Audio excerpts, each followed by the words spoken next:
Good morning, students. So today let us discuss third type of tissue in the animals called muscular tissue. The epithelial tissue which we have studied earlier, they acted like a covering agent, covering the external surface of the organ and the cavities in the body, and that is how they offered the protection. The connective tissue, they linked and supported other tissues and organs of the body, and they acted like a cementing material which holds the body together. And it is now the muscular tissue which are actually responsible for the movement in the body. The movement what a body is exhibiting, that is because of the muscular tissue present in the animal body. Now each muscular tissues, they contain the muscle fiber. So now if you take a muscle, each muscle is made up of many long cylindrical fibers arranged in a parallel race. Muscle, they are made up of many fibers, and those fibers are called as muscle fibers, and in return these fibers are composed of numerous fine fibrils, and you call it as a myofibril. And myofibril, they are made up of two types of protein. You call it as myosin and actin. Muscle will have many fibers. Fibers are made up of fibrils. Fibrils are made up of proteins called myosin and actin. It is the contraction and relaxation of the myofibrils bring the movement in the body.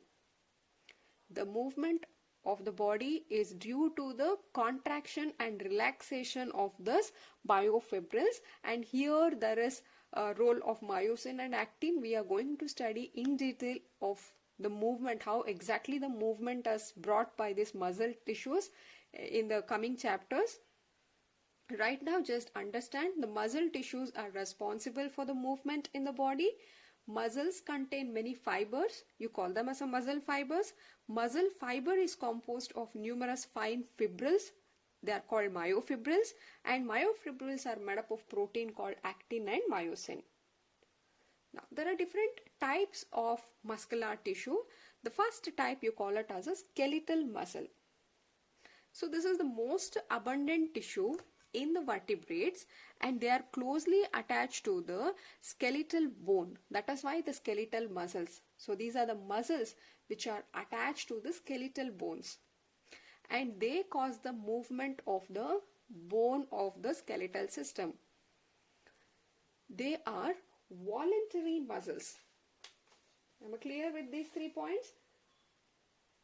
Voluntary muscles meaning what? They are under our control. You can make them to move or you can make them to stop. That is under your control. You call it as a voluntary muscles. And they also show these are striated muscles.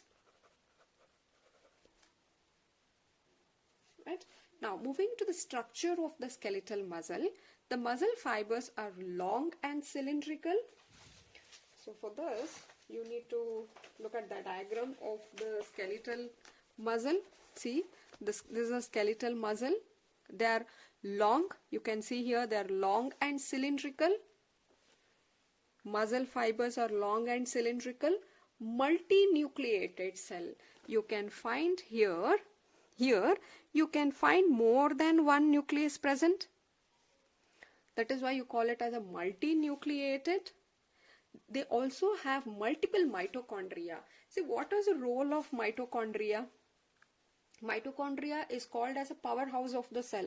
That is a organelle where ATP is synthesized, energy is produced. So they have multiple mitochondria.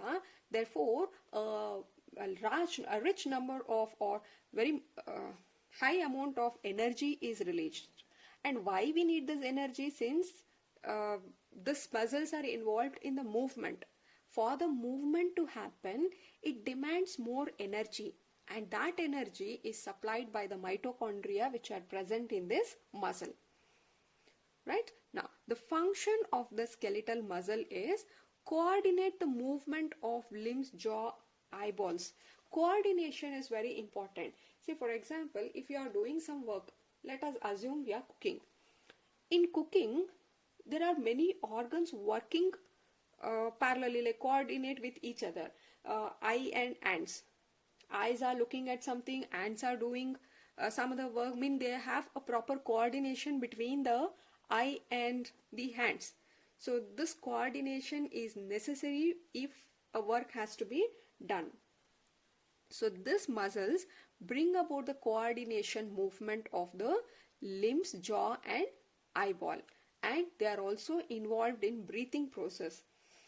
When we study human physiology, we will see how these muscles contribute for the breathing process. See, for the breathing to happen, if these are the lungs has to get expand to increase the thoracic cavity region, and that is how the pressure decreases in the lungs and air move from out to in.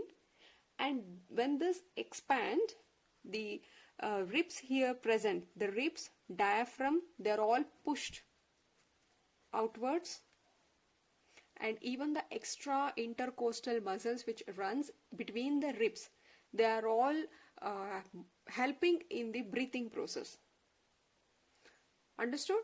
So skeletal muscle, these are the most abundant type of tissue present in the vertebrates. They are closely attached to the skeletal bone, and they are responsible for the movement of the bones of the skeletal system. And they are voluntary, meaning it is under our control, and they are striated muscles, meaning you can see here in this thing, you can see they are being lined like this, right? You can see such striations. This pattern here, you can see the striation. They are long and cylindrical, multinucleated, having many nucleus, and they have multiple mitochondria, because of which they produce more energy which are used for the movement. Function: coordinate the movement of the limbs, jaw and eyeball, involved in breathing process. And the second type of muscle, you call it as a smooth muscle. They control involuntary movement of the body system. There are many involuntary movement happening in the body. For example, if you take our esophagus or the alimentary canal, there is an involuntary movement happening in them. So these movements are being controlled by this smooth muscle.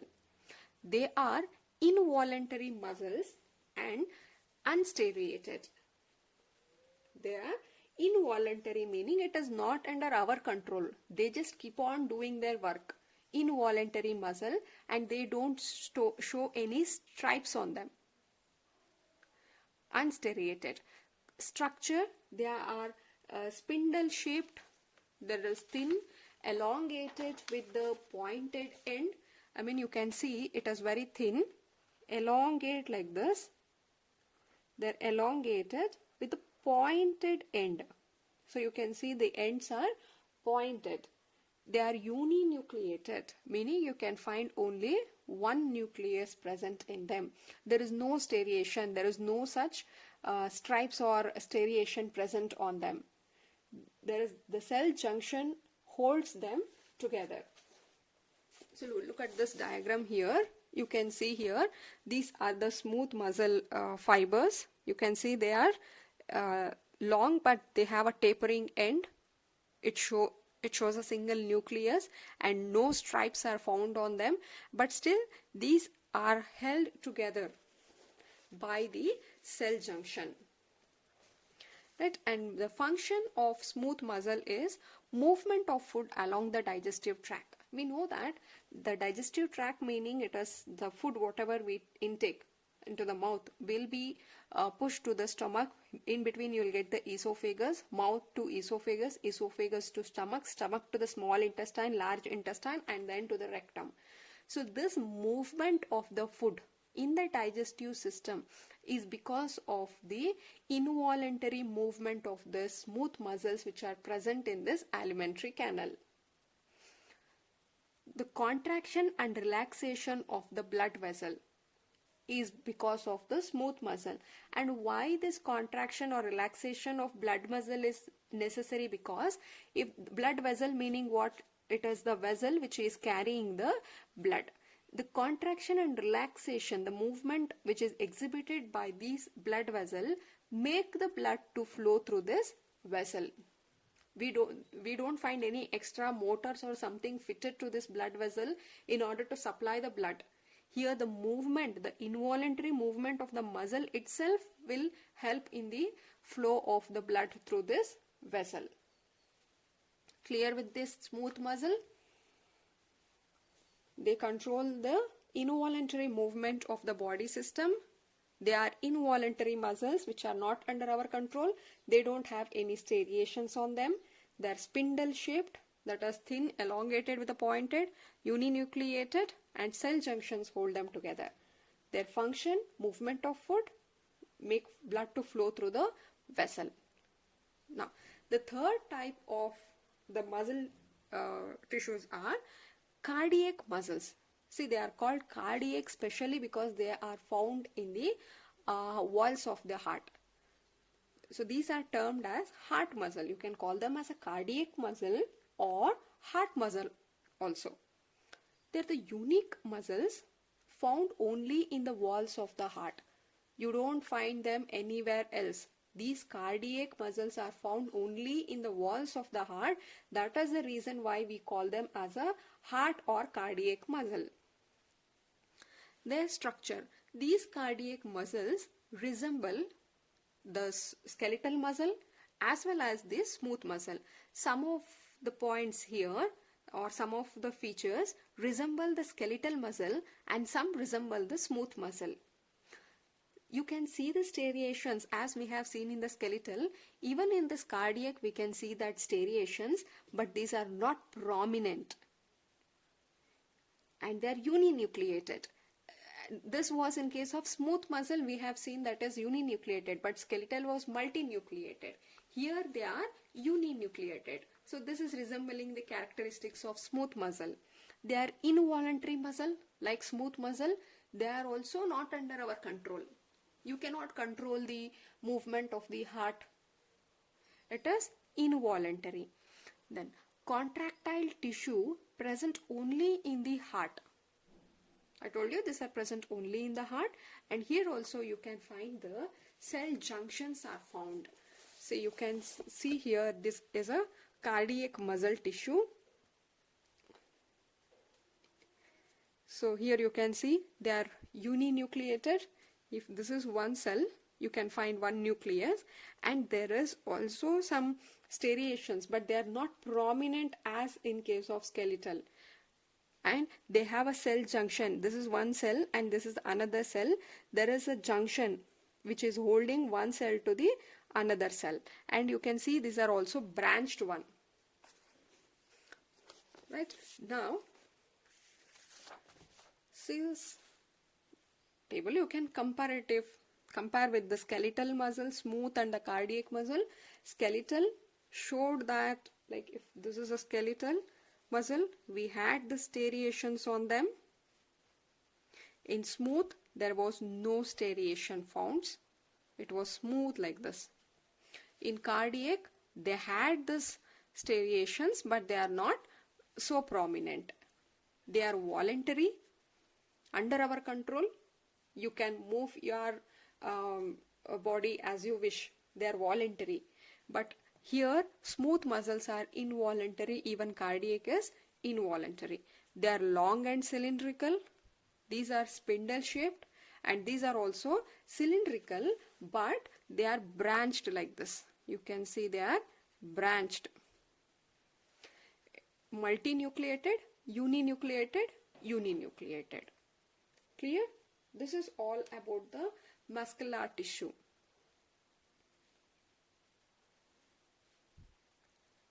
Clear? Now, let us continue with the nervous tissue. Hope I am not too fast. Or we'll take up nervous tissue in the next video. Go through this muscular tissue. What is muscular tissue? What are the different types of muscular tissue? 3 types: skeletal, smooth, and cardiac muscle. where are these present and what is the structure, nucleus, whether they are voluntary or involuntary, right?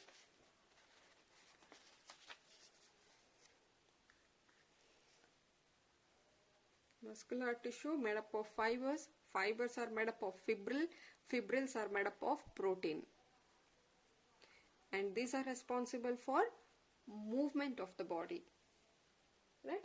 We'll take up this, the fourth type, neural tissue, in the next video. Please make your notes. Thank you.